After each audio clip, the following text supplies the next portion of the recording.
Hello, everyone. I'm Luna. Welcome back to English Station, where we make learning English simple, natural, and fun. I'm super glad you decided to join me today, because this episode might just be one of the most important ones on your English learning journey. Let me ask you something. Have you ever watched an English movie or a TV show? Maybe tried listening to a podcast or overheard a conversation between native speakers? And just felt completely lost? Like, you understood a few words here and there, maybe caught the beginning, and then everything just blurred together like one long, fast sentence? Yeah, that happens to almost everyone learning English. And I get it. You've probably studied vocabulary, you've practiced grammar, you've maybe even passed some English exams. But when it comes to understanding fast, real life English, it suddenly feels like a whole different language. So today, I want to help you solve that. For real. Not with tips you've already heard 100 times. I'm not going to tell you to watch more movies and listen more and just immerse yourself. You already know that. What I'm going to do today is walk you through a real system. I want to help you understand why fast English is so hard, what's actually happening when native speakers talk quickly, and, most importantly, how you can train yourself to keep up. And trust me, you can keep up. You really can.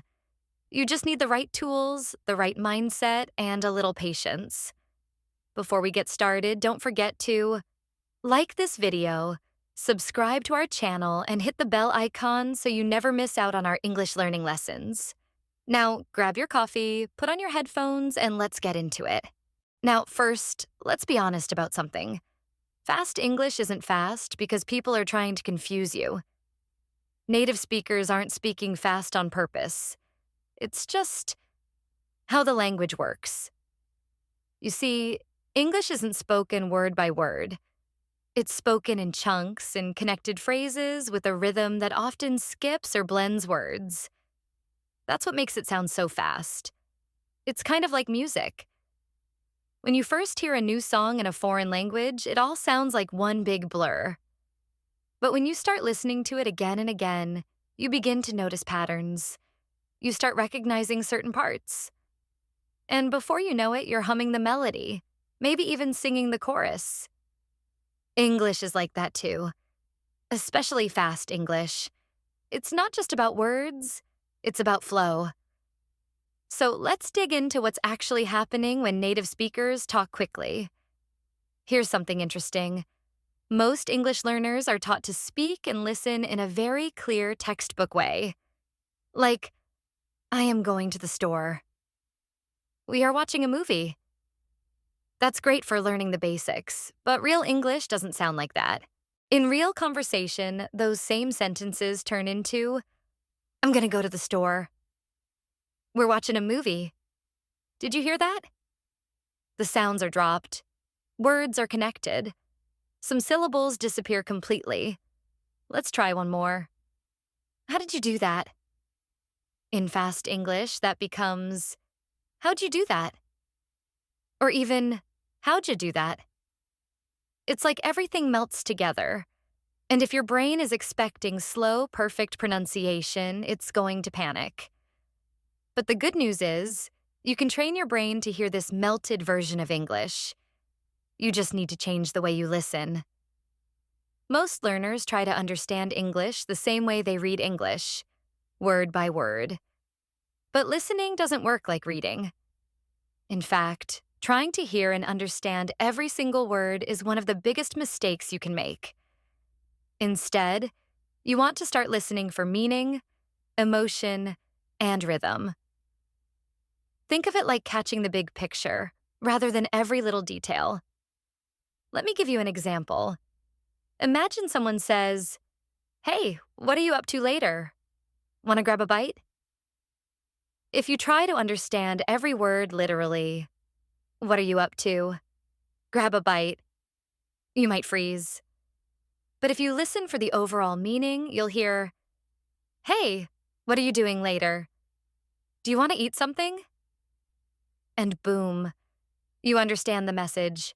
So, step one in understanding fast English is to relax your ears. Don't try to catch everything. Instead, focus on the big idea, the mood, the message. And now that we've got that foundation, let's talk about one of the most powerful tools for improving both your understanding and your speaking: shadowing. If you haven't heard of shadowing before, let me explain. Shadowing is a technique where you listen to a short sentence in English and then repeat it immediately, trying to copy the pronunciation, the rhythm, and the flow exactly the way you heard it. It's kind of like being a language echo. You hear, "I don't know what happened," and you repeat, "I don't know what happened." Not slowly, not perfectly, just like the speaker said it. At first, it feels weird, maybe even frustrating. But if you keep doing it, just 5 minutes a day, your ears start to adjust. Your mouth starts to move faster. You begin to feel the natural rhythm of English. It's one of the fastest ways to train your brain to understand real spoken English. And here's a bonus tip. Don't just listen to one kind of speaker. Try different accents, different voices, even different emotions. English sounds different depending on where someone is from. So the more variety you get, the stronger your listening skills will become. Now, let's talk about another huge reason English sounds fast: contractions and reductions. This is a big one. In real speech, people don't say going to. They say gonna. They don't say did you. They say did ya or did ya. They don't say have to. They say hafta. All of these are called reductions, and they happen all the time. Let's do a quick test. I'll say the reduced sentence, and you try to guess the full version.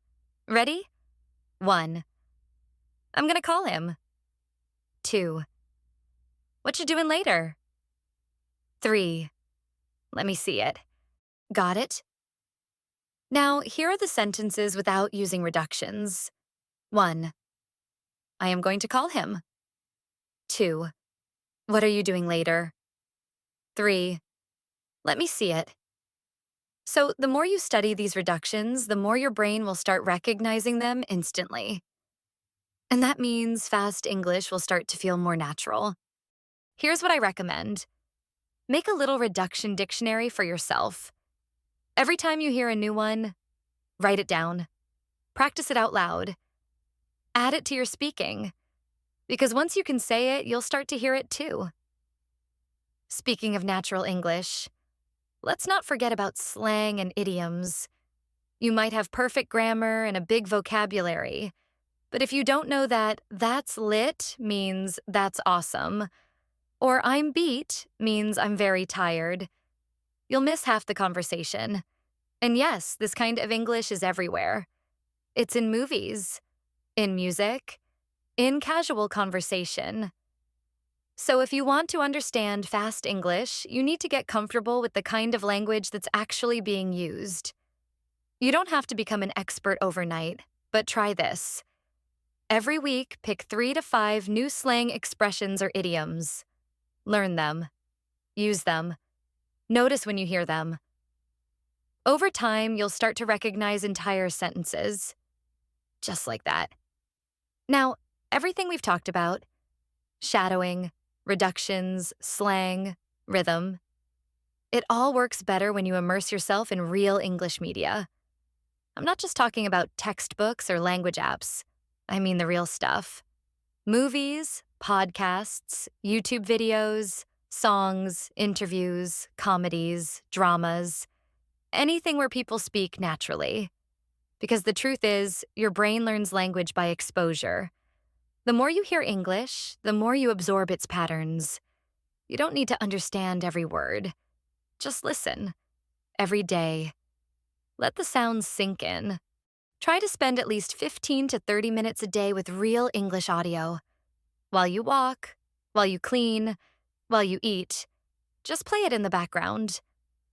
And slowly but surely, you'll start to notice something. Fast English won't feel so fast anymore. Your ears will catch the meaning. Your brain will fill in the blanks. You'll feel more confident, more relaxed. And that's when English starts to get fun. Now, before we wrap up, I want to say this. Don't expect perfection. Don't get discouraged if you still miss things sometimes. Even native speakers miss words. Even fluent speakers ask, "Sorry, what did you say?"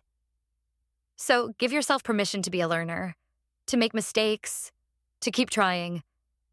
The fact that you're here right now listening to this means you're serious, you care, and you're already doing something that 90% of learners don't do.